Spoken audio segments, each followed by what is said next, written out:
नमस्कार दोस्तों, मैं आपका समीर सर आपके अपने YouTube channel PCS with Sameer sir पे बहुत बहुत स्वागत करता हूं। जैसा कि आप जान रहे हैं कि हमारा इंडियन कॉन्स्टिट्यूशन अर्थात भारतीय संविधान का लेक्चर चल रहा है, जिसमें अब तक हमने DPSP अर्थात राज्य के नीति निर्देशक तत्वों को पढ़ा और हमने समझने का प्रयास किया कि एग्ज़ाम में किस तरह का क्वेश्चन आता है। देखिए, आज बहुत तेज़ आवाज़ में बात नहीं कर पाएंगे क्योंकि गला थोड़ा सा ख़राब है, खराश है गले में, तो बहुत तेज़ बोलेंगे तो खांसी आएगा। इसलिए आप लोगों के हित में मैं लेक्चर तो पढ़ाऊँगा, लेकिन थोड़ा सा आवाज़ मेरा जो है स्लो होगा। तो फिलहाल आप इसको मैनेज करिएगा। हम बात करेंगे मौलिक कर्तव्य पर। तो देखते हैं, अगर हम मौलिक कर्तव्यों की बात करें तो ये भारतीय संविधान के भाग 4 का में है। कई बार क्वेश्चन आया है, कई बार नहीं, लगभग 10 में से 9 बार क्वेश्चन आता है कि मौलिक कर्तव्यों का उल्लेख भारतीय संविधान के किस भाग में किया गया है या किस अनुच्छेद में किया गया है। तो भाग 4 का मतलब 4A, भाग 4 का, इसे 4A के रूप में भी आप कह सकते हैं या अनुच्छेद 51 का। अगर भाग की बात करेंगे तो 4 का और अनुच्छेद की बात करेंगे तो 51 का में वर्णित है। क्या वर्णित है? मौलिक कर्तव्य, फंडामेंटल ड्यूटीज़। ठीक है। अब अगर हम बात करें तो मौलिक कर्तव्यों को स्वर्ण सिंह जो हैं, सरदार स्वर्ण सिंह की अनुशंसा पर संविधान में शामिल किया गया। कौन से संविधान संशोधन द्वारा? 42वें संविधान संशोधन 1976 द्वारा। तो क्वेश्चन अक्सर आता है कि मौलिक कर्तव्यों को किसके संस्तुति के आधार पर या किसके अनुशंसा के आधार पर शामिल किया गया हमारे संविधान में। तो वो है सरदार स्वर्ण सिंह समिति जो थी, उनकी अनुशंसा पर। ठीक है। किस संविधान संशोधन से शामिल किया गया, ये भी सवाल बार बार आता है। तो ये 42वां संविधान संशोधन। यहाँ तक आपने अगर देखा। आगे देखते हैं, इसे रूस के संविधान से लिया गया है। मौलिक कर्तव्यों को सोवियत संघ यानी कि रूस के संविधान से लिया गया है। पहले रूस को सोवियत संघ कहते थे, तो कई जगह एग्जाम में क्वेश्चन जब पुटअप होता है तो सोवियत संघ लिखा होता है, लेकिन 1991 में आप जानते हैं सोवियत संघ विकसित हुआ और रूस के साथ कई अन्य देश भी बने। ठीक है। तो वही रूस है, सोवियत संघ, जहाँ से मौलिक कर्तव्यों को हमारे संविधान में लिया गया। हमने बताया था कि हमारे संविधान को उधार की थैली के रूप में जाना जाता है। अब तक अगर आपको हमारा वीडियो अच्छा लग रहा हो तो चैनल को सब्सक्राइब कर लीजिए और बेल आइकन की जो घंटी है उसे प्रेस कर दीजिए। इससे आपको ये होगा कि जो भी हमारा वीडियो पड़ेगा वो आपके पास बहुत जल्दी पहुंच जाएगा और आप कोई भी वीडियो मिस नहीं करेंगे। रीज़न क्या है कि देखिए, बहुत सारे लोग निश्चिंत होकर बैठे हैं कि भाई अभी तो PCS का एग्ज़ाम होगा नहीं, अभी RO का नोटिफिकेशन भी नहीं आया है, तो समीर सर इतना जल्दी पढ़ा रहे हैं। कुछ लोगों ने चैनल को सब्सक्राइब कर लिया है और पेंडिंग कर दिया है कि भाई बाद में देखेंगे। ऐसा कुछ करने से सिलेक्शन जो है ना वो नहीं होता है, या फिर होता भी है तो बहुत रेयर लड़कों का होता है। सिलेक्शन लेने के लिए रेगुलर पढ़ना पड़ता है। अगर आप रेगुलर 6 घंटा या 7 घंटा पढ़ रहे हैं तो आप रेगुलर पढ़ेंगे तभी होगा। ऐसा नहीं होगा कि आप एक दिन में 18-20 घंटे पढ़ रहे हैं और फिर अगले 3-4 दिन नहीं पढ़ रहे हैं। तो इस तरह का जो चीज़ें हैं, इस तरह की चीज़ों से आप बचिए। एग्ज़ाम क्रैक करने के लिए लगातार पढ़ना पड़ता है और आपको पढ़ना चाहिए। मैं तो यही सुझाव दूंगा, पढ़ना चाहिए। रीज़न क्या है कि फॉर्म चाहे जब आए, एग्ज़ाम तो वही होना है ना, मई जून जुलाई में। जैसे PCS का एग्ज़ाम अगर हम बात करें तो मई या जून में होगा, और अगर जो है प्रीलिम्स की बात कर रहे हैं, और अगर RO की बात करें तो जुलाई में एग्ज़ाम फिक्स है, एग्ज़ाम में होना ही होना। मेंस जो है उसके 3 महीने बाद होना ही होना है। तो भाई आप अपना टाइम वेस्ट क्यों कर रहे हो? दिसंबर में फॉर्म आए, जनवरी में फॉर्म आए, फरवरी में आए, इवन मार्च में आए, कोई फ़र्क नहीं पड़ता है। बहुत सारे लड़के तब जगते हैं जब फॉर्म आता है, और फॉर्म आने के बाद में प्रॉब्लम क्या होती है कि टाइम ही नहीं बचता है कि उनको प्रिपरेशन अच्छे से करा दिया जाए। तो अगर आपको अच्छे से पढ़ना है, अच्छे से चीज़ों को गेन करना है और अच्छा परफॉर्मेंस लाना है तो भाई अभी से पढ़िए। तो ज़्यादा बात नहीं करेंगे, डायरेक्ट हम पहुंचते हैं जो पढ़ रहे हैं। फिलहाल जो पढ़ने वाले हैं वो पढ़ते हैं। तो फिलहाल सब्सक्राइब कर लीजिए और बेल आइकन की घंटी बजा दीजिए। अब आते हैं, देखते हैं मौलिक जो कर्तव्य है, फंडामेंटल ड्यूटी है, जब इसको संविधान में शामिल किया गया तो ये टोटल संख्या 10 थी। इसकी टोटल संख्या कितनी थी? 10 थी। जब मौलिक कर्तव्यों को संविधान में सम्मिलित किया गया, मतलब 1976 में 42वें संविधान संशोधन के थ्रू जब इसको संविधान में रखा गया, तो उस समय मौलिक कर्तव्यों की टोटल संख्या 10 थी। कितनी थी? 10 थी। लेकिन बाद में एक मौलिक कर्तव्य और जोड़ा गया, जिसके ऊपर हमने डिस्कशन कर लिया है कई वीडियो में, आज भी करेंगे।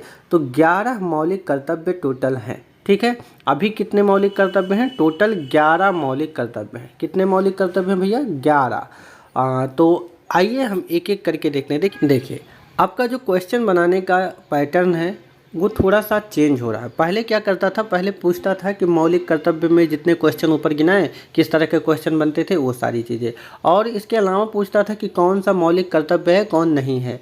जैसे 4 ऑप्शन दे दिया, उसमें से कुछ फंडामेंटल ड्यूटी दिया, कुछ फंडामेंटल राइट्स दिया, इसके अलावा कुछ और चीज़ें दे दी। कहता था कि उपरोक्त में से कौन फंडामेंटल ड्यूटी है, मौलिक कर्तव्य है, या फिर कौन नहीं है, ऐसा पूछता था।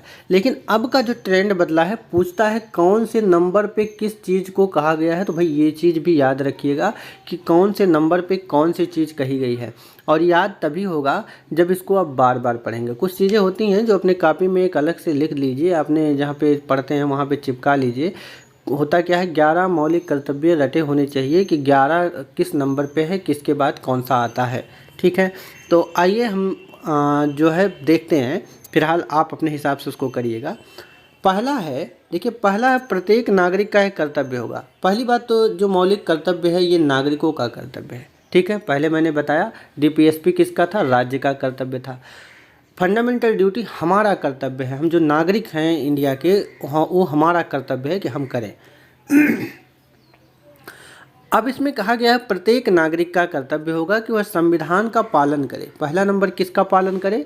संविधान का पालन करे, वह उसके आदर्शों, संस्थाओं, राष्ट्रध्वज, राष्ट्रगान का आदर करे। क्वेश्चन बन चुका है कई बार।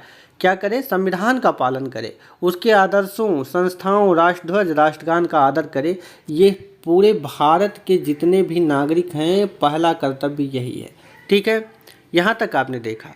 अब हम दूसरे कर्तव्य की तरफ बढ़ते हैं। आपका काम है कि कर्तव्य को आप अच्छे से पढ़ते रहेंगे। दूसरा है स्वतंत्रता के लिए हमारे राष्ट्रीय आंदोलन को प्रेरित करने वाले उच्च आदर्शों को हृदय से संजोए रखें। किसके लिए? स्वतंत्रता के लिए हमारे राष्ट्रीय आंदोलन को जो प्रेरित करने वाले उच्च आदर्श हैं उसको हृदय में संजोए रखें और उसका पालन करें। ठीक है। तीसरा है भारत की प्रभुता, एकता और अखंडता की रक्षा करें। तो तीसरे में किस चीज़ की बात की गई है? प्रभुता, एकता और अखंडता की रक्षा करें और उसे अक्षुण्ण बनाए रखें। ठीक है। अब अगला चीज़ है चौथे नंबर पर, हम एकदम आसान भाषा में उसको करके बता रहे हैं, देश की रक्षा करें। किसकी रक्षा करें? देश की। भाई देश रहेगा तभी ना हम लोग रहेंगे। आजकल बहुत सारी चीज़ें राजनीतिक रूप से होती हैं, लेकिन सबसे पहले सबको याद रखना चाहिए कि देश है तभी कोई ना कोई पार्टी है, कोई ना कोई विचारधारा है। सबसे पहले देश की बात आनी चाहिए। तो हम देश की रक्षा करें, ऐसा फंडामेंटल ड्यूटीज मतलब मौलिक कर्तव्यों के चौथे पैराग्राफ में कहा गया है। अगर हम पाँचवें नंबर की बात करें तो भारत के सभी लोगों में समरसता। किसकी बात कर रहा है? समरसता। समान भ्रातृत्व मतलब भाईचारा की भावना का निर्माण करें। मतलब हम लोग आपस में मिल करके रहें, सभी लोगों में समरसता और समान भ्रातृत्व की बात कर रहा है। कौन सा? पाँचवा पैराग्राफ, फंडामेंटल ड्यूटी का पाँचवा कथन जो है। याद रखिएगा कि ये अब पूछता है कौन से नंबर पे कौन है, इसलिए मैं इस पर ज़्यादा फोकस कर रहा हूँ। अगला चीज़ है हमारी संस्कृति, या फिर हम पढ़ें तो हमारी सामाजिक संस्कृति की गौरवशाली परंपरा का महत्व समझे और उसका परिरक्षण करें। किसका? सामाजिक संस्कृति की गौरवशाली परंपरा की बात कर रहा है छठवें पैराग्राफ में, यानी कि छठवें चीज में कह रहा है। ठीक है। सातवां है प्राकृतिक पर्यावरण की रक्षा और उसका संवर्धन करें। प्राकृतिक पर्यावरण की रक्षा की बात कर रहा है और उसके संवर्धन की बात, जो पूरी दुनिया के लिए आज एक बल्कि भारत नहीं पूरी दुनिया को पालन करना चाहिए। इसका रीज़न क्या है? ग्लोबल वार्मिंग बहुत तेज़ से बढ़ रहा है। ये अलग मुद्दा है जिस पे हम डिस्कस करेंगे। अगला चीज़ है आठवें नंबर पे, वैज्ञानिक दृष्टिकोण और ज्ञानार्जन की भावना का विकास करें। किसका? वैज्ञानिक दृष्टिकोण और ज्ञानार्जन की भावना के विकास की बात कही गई है। किसमें? आठवें फंडामेंटल ड्यूटी में।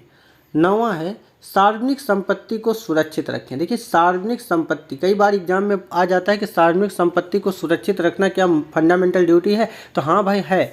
इसमें प्रॉब्लम क्या होती है कि जब संपत्ति के अधिकार को पढ़ा होगा आपने कई जगह, तो आप वहाँ से कंफ्यूज हो जाते हैं कि भाई ये फंडामेंटल ड्यूटी में है कि नहीं है। लेकिन यहाँ सार्वजनिक संपत्ति की बात कर रहा है। सार्वजनिक संपत्ति का मतलब होता है कि जैसे हमारा ताजमहल हो गया, हमारे जो है सार्वजनिक संपत्ति जो हमारे लिए विश्व धरोहर की तरह से है।